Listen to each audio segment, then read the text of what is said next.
Queridos hermanos, hermanas, qué placer estar con ustedes nuevamente en este programa de Me Gustaría Saber, el programa que para nosotros es uno de los favoritos porque nos permite conectarnos con ustedes, contestar sus preguntas, inquietudes y también aprender un poco más a saber cómo estamos llegando a los diferentes lugares de Latinoamérica o donde se habla español con el programa y con nuestro ministerio. Es realmente un gozo y una alegría poder conectarnos, así que les invitamos a que puedan enviar sus preguntas, sus inquietudes a la dirección que es la continuación, que es tv@zoomtv.org. Y esta dirección es la que usted puede enviar la pregunta, la inquietud, y haremos lo posible de poder contestarlas en la brevedad posible. Quiero invitarle al pastor Esteban Bora en esta este momento, a compartir conmigo este episodio. Pastor, tenemos mucho que compartir, ¿no? Muchas preguntas. Amén. Así que vamos a entrar Preguntas. en buenas preguntas. Así que vamos a comenzar y voy a hacer una oración para iniciar porque queremos que el Señor nos dirija a su palabra. ¿Le Amén. parece bien? Oremos.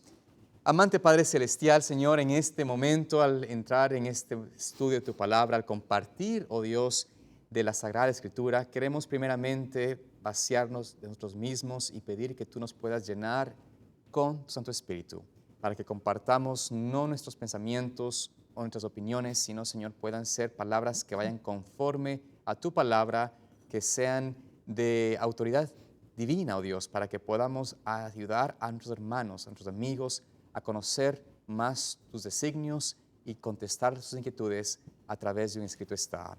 Pedimos, Señor, todo esto en el nombre de Jesús. Amén. Muy bien, queremos entonces comenzar en este estudio, pastor, o en este episodio, con esta pregunta bastante interesante y realmente es una experiencia personal, es un testimonio de un hermano que tiene una historia bastante difícil y la verdad que le felicito por compartir con nosotros esta historia porque nos ayuda a ver el poder de Dios en restaurar a una persona. Voy a leer su experiencia, a leer un poco su testimonio y también su pregunta que está al final. Dice allí: aproximadamente cuando tenía algunos 10 años de edad, fui abusado sexualmente por un vecino. Nunca compartí con nadie esta experiencia y quedó sepultada en mi subconsciente por muchos años y hasta casi olvidada por completo. Alrededor de los 20 años comenzaron en mí a manifestarse tendencias homosexuales. Eventualmente me aparté de los caminos del Señor porque sentía que esas inclinaciones estaban tan arraigadas y eran tan poderosas que no iba a poder vencerlas. He regresado a los caminos del Señor varias veces, tratando de poder vencer con la ayuda de Dios, porque sé lo que he hecho en el pasado es incorrecto y no está en armonía con lo que Dios quiere para nosotros. Hace varios años regresé nuevamente a los caminos del Señor. Ya soy un hombre maduro, de más de 60 años. La madurez, tanto emocional como espiritual, me ha ayudado a comprender mejor cómo Dios, a través del Espíritu Santo, me puede ayudar a vencer el viejo hombre. Amén. Nunca he podido fijarme en una mujer desde la perspectiva de una posible pareja. Yo amo a todos mis hermanos en Cristo y a la edad que tengo, no me importaría vivir los años que me restan de vida solo y dedicarlos al servicio del Señor. Pregunto, ¿estoy equivocado asumiendo la actitud de resignarme? ¿Es acaso una señal de que me rendí? Es así la pregunta que hace al final, después de compartirnos este testimonio personal y muy, pues duro de compartir, pero realmente una bendición de ver que Dios le ha dado esa victoria y esa decisión Amén. de dejar a un lado esa vida, ¿no? Pastor, ¿qué podemos decirle a él para esta pregunta? ¿Está correcto sentirse resignado porque no tiene atracción a una pareja y quiere quedarse solo? ¿Es un error? ¿Eso es un pecado? Bueno, hasta donde nosotros sepamos, el apóstol Pablo era soltero Claro. y servía al Señor, porque tal vez él estaba más entusiasmado con compartir el mensaje que con contraer una relación matrimonial a la cual tendría que dedicarle mucho tiempo.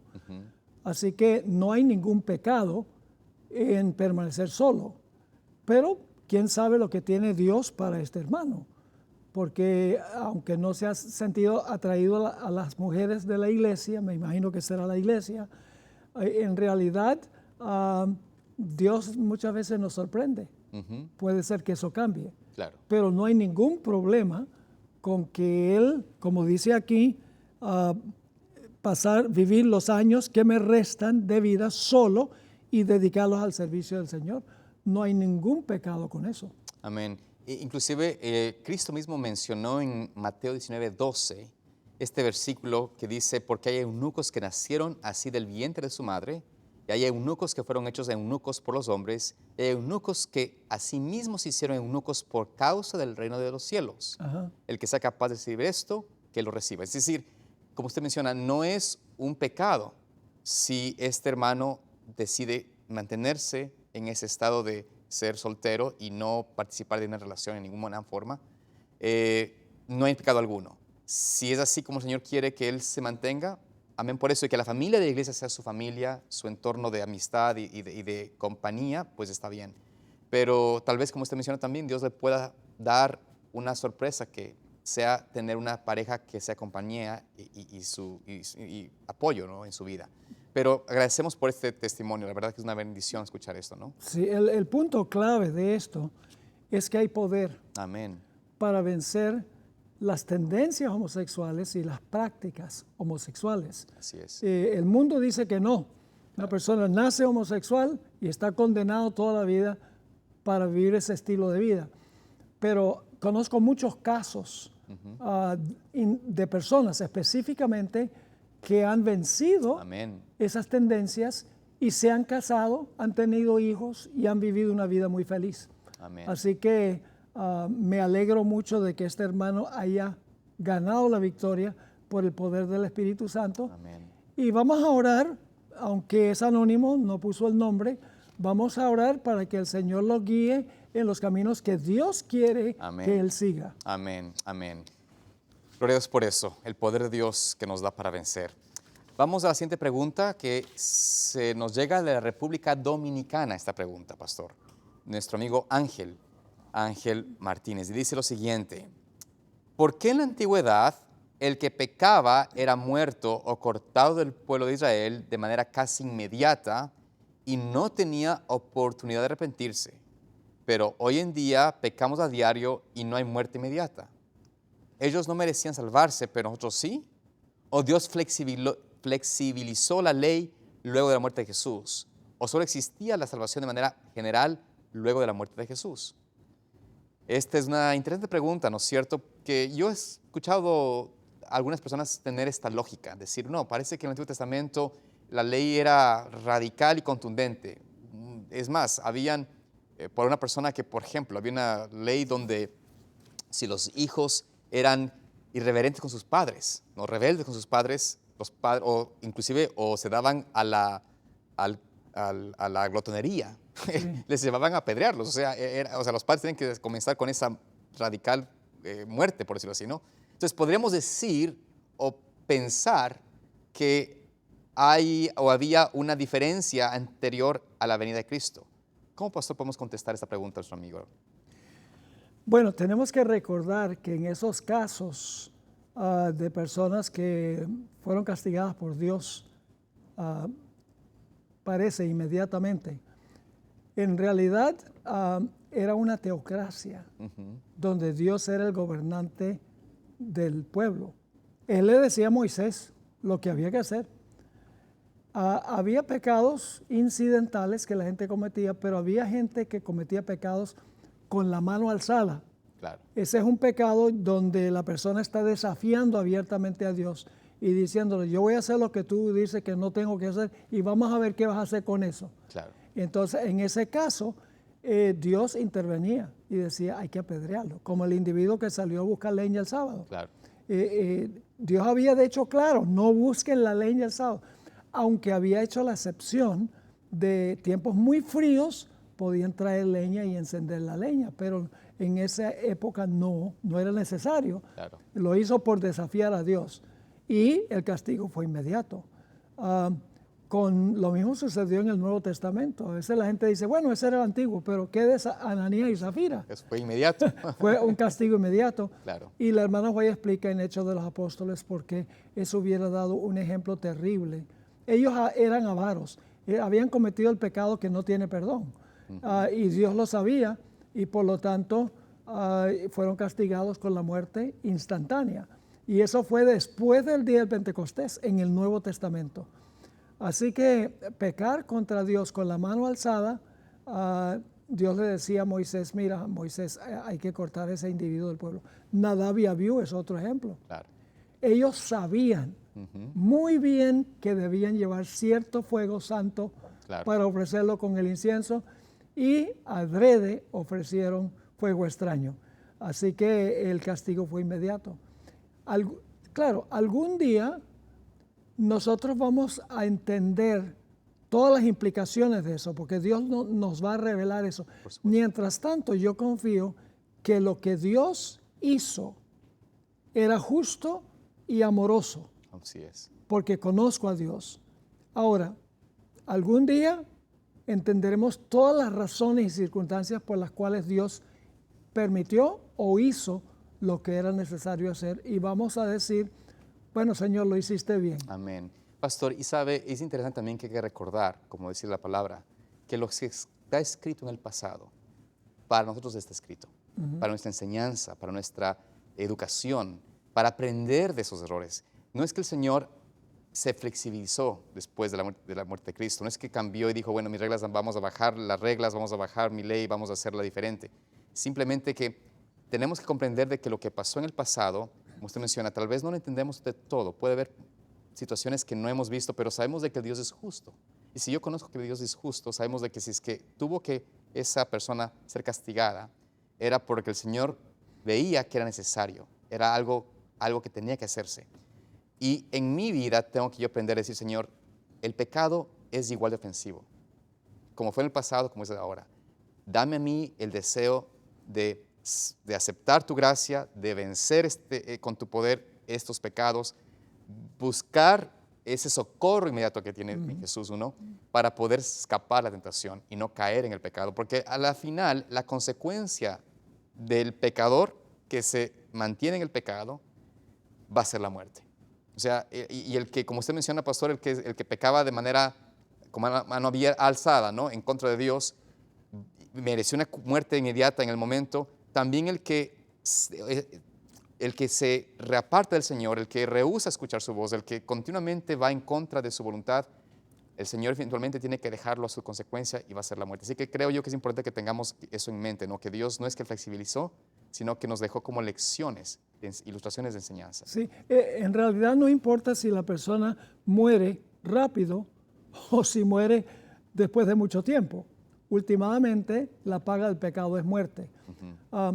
Generalmente la gente se queja de esos casos como Nadab y Abiú, se queja de Ananías y Zafira, se queja de todos esos casos extremos, ¿verdad? Claro. Pero yo no los oigo quejarse de que Dios destruyó todo el mundo con un diluvio. Toda la civilización antediluviana había cometido el pecado que no tiene perdón, con la mano alzada. Claro. Porque tenían 120 años de predicación de Noé. Y finalmente cuando se cerró la puerta es porque los que estaban afuera, su caso era irreversible. Aunque Dios hubiera dado 1000 años más, no se hubieran arrepentido. Lo mismo Sodoma y Gomorra. Correcto. Así que Dios sabe cuando una civilización ha llegado al punto de no retorno.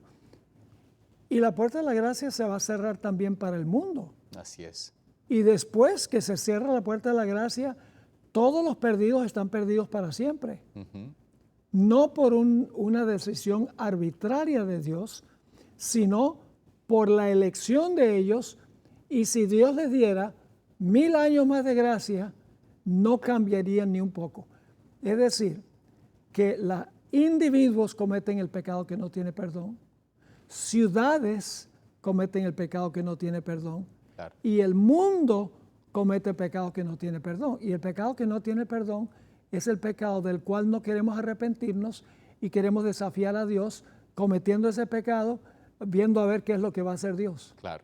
Y es un punto muy importante, pastor, que menciona, ya que también aclara a la interrogante de este querido amigo Ángel sobre el tiempo que no tuvieron para arrepentirse. Es decir, no se había arrepentimiento, ya no había un arrepentimiento de ellos. Por eso Dios los tuvo que cortar, o sea, tuvo que traer esa destrucción. Cayeron en el pecado que no tiene arrepentimiento, en el pecado imperdonable.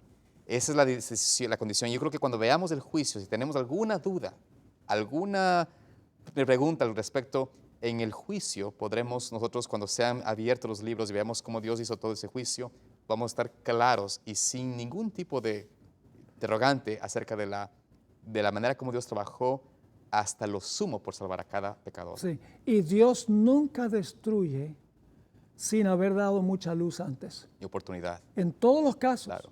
120 años la predicación de Noé, Lot y los ángeles que vinieron a Sodoma. Egipto, el faraón, ¿qué más evidencia de todas las plagas? Claro. Del poder y la grandeza de Dios, y sin embargo se endureció, pecado empedernido, y sufrió las consecuencias. Así que Dios nunca destruye Así es. sin dar la oportunidad de salvación. Amén. Y si la gente lo rechaza, ya no es culpa de Dios. Así es, ¿no? Por eso tenemos que ver el carácter de Dios y reconocer de que Él ha hecho todo por salvarnos. Muy bien, continuemos con la siguiente pregunta. Nos llega desde Lima, Perú, de nuestro amigo Diego Espinosa. Y dice lo siguiente aquí, esta pregunta. Recuerdo que en un programa mencionaron que con respecto a la creación del sol y la luna, la Biblia daba indicios de que estos ya habían sido creados antes de la semana de Génesis. En Génesis 1:16, cuando el cuarto día de la creación, no se usa la palabra bará, crear, sino que se usa la palabra asá, que significa ordenar, organizar, lo cual da sentido a la idea ya mencionada, mostrando que Dios acomodó esas lumbreras ya existentes en el cuarto día para garantizar las condiciones necesarias para la vida. Teniendo en cuenta esto, quería entender la diferencia entre bará y asá, tomando en cuenta que en algunos días de la creación se usa uno o la otra palabra. Por ejemplo, Génesis 1, 20, 21, cuando Dios dice, produzcan las aguas seres vivientes, se usa luego la palabra bará cuando crea a los grandes monstruos marinos, mientras que en Génesis 1, 24, 25, cuando Dios dice, produzca la tierra seres vivientes, se usa luego la palabra asá cuando hace a los animales de la tierra. Lo mismo ocurre, o lo mismo cuando crea al hombre, ya que se usa la palabra asá en el versículo 26, pero en el 27 se usa la palabra bará. ¿Cómo se puede interpretar esto? ¿Hay diferencias entre usar la palabra bará y asá? La primera implica crear algo de la nada, mientras que la segunda en base a la materia ya existente. Si fuese así, ¿por qué los animales del agua se usa la primera palabra, mientras que en los animales de la tierra se usa la segunda palabra? O ambas palabras pueden usarse indistintivamente y dependiendo del contexto y demás información bíblica se debe interpretar el significado exacto de las palabras en el versículo. Esa es la pregunta de nuestro amigo Diego Espinosa, que me parece interesante porque he escuchado un programa de aquí del ministerio donde se habló sobre estas dos palabras en Génesis 1. Pastor, ¿qué podemos decir al respecto de estas palabras? Bueno, me alegra mucho que este hermano sea una persona pensante, porque él escuchó el tema que yo presenté y lo escuchó con cuidado e investigó. Claro. Creo que él mismo responde su propia pregunta. Sí. Yo mencioné que bará es una palabra que solo se usa para Dios. El hombre no puede bará. Ni una sola vez en el Antiguo Testamento aparece bará como un acto del hombre. Correcto. En el caso de la palabra bará relacionada con la palabra asá, en un caso Dios crea de la nada y en el otro caso Dios toma lo que creó de la nada y le da forma. O sea, en algún momento Dios bará los cuerpos celestes. Claro. Pero luego, en el cuarto día, lo que hizo fue ponerlos en orden, en el orden de nuestro sistema solar. En el caso de los animales, Dios tuvo que hacer bará, pero también tuvo que hacer asá, porque Dios los formó, ¿verdad? Claro. Y eran formados de la tierra. Pero les dio la vida, que es algo que solamente Dios puede hacer. Solo Dios pudo darle a las criaturas la vida, pero los formó. Él no tuvo que hablar los animales a la existencia de materia que no existía. Claro. Él usó materia que existe. Así que en realidad no hay ninguna contradicción. Tal vez quisiera leer aquí de Génesis el capítulo 5, donde se usan las dos palabras. 5:1 dice, este es el libro de las generaciones de Adán, el día en que creó, ese es Bará, creó Dios al hombre, a semejanza de Dios lo hizo. Esa es la palabra asá. Ahora, la materia de la cual estaba compuesto Adán fue hablado de la nada. Claro. Es decir, Dios habló la materia de la existencia. Pero eso no contradice que luego Dios tomó la materia que Bará Claro. y le dio forma a Asá. Exactamente. Por eso se usa Bará y Asá con Adán. Porque en realidad Dios está usando materia que creó de la nada para formarla en la forma de Adán, y luego, lógicamente, Dios le da, por el poder de Bará, le da aliento de vida para que pueda vivir, porque el hombre no puede hacer eso.